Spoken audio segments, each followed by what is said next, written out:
Hi hello ನಮಸ್ಕಾರ ಸ್ನೇಹಿತರೆ. ಇವತ್ತು ಅಪ್ಪು ಅಂದರೆ ಪುನೀತ್ ರಾಜ್ಕುಮಾರ್ ಅವರ ಜಾಕಿ ಸಿನಿಮಾ ರಿಲೀಸ್ ಆಗಿದೆ. ಎಷ್ಟೋ ಜನ ಅಪ್ಪು ಅಭಿಮಾನಿಗಳು ಈ ಒಂದು ದಿನಕ್ಕೆ ಕಾಯುತ್ತಿದ್ದಾರೆ. ಏಕೆಂದರೆ ಅಪ್ಪು ಅವರು ನಮ್ಮನ್ನೆಲ್ಲ ಅಗಲಿ 3 ವರ್ಷವಾದರೂ ಅವರ ಅಭಿಮಾನಿಗಳು ತಮ್ಮ ಹೃದಯದಲ್ಲಿ ಇಟ್ಟು ಅಜರಾಮರನ್ನಾಗಿ ಮಾಡಿದ್ದಾರೆ.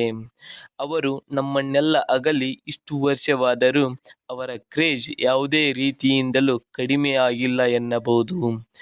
ಜಾಕಿ ಸಿನಿಮಾ ರಿಲೀಸ್ ಆದಾಗಿನಿಂದ ಅಪ್ಪು ಅಭಿಮಾನಿಗಳು ಹಬ್ಬದಂತೆ ಆಚರಿಸುತ್ತಿದ್ದಾರೆ ಎನ್ನಬಹುದು. ಎಷ್ಟೋ ಜನ ಅಭಿಮಾನಿಗಳು ಅಪ್ಪು ಅವರ ಭಾವಚಿತ್ರವನ್ನು ತಮ್ಮ ಮನೆಯ ದೇವರ ಕೋಣೆಯಲ್ಲಿ ಇಟ್ಟು ಪೂಜಿಸುತ್ತಿದ್ದಾರೆ ಎನ್ನಬಹುದು. ಇದೇ ರೀತಿ ಮುಂದಿನ ಅಪ್ಡೇಟ್ ಬೇಕಾದಲ್ಲಿ ನನ್ನ ಒಂದು ಚಾನಲನ್ನು ಸಬ್ಸ್ಕ್ರೈಬ್ ಮಾಡಿಕೊಳ್ಳಿ ಫ್ರೆಂಡ್ಸ್.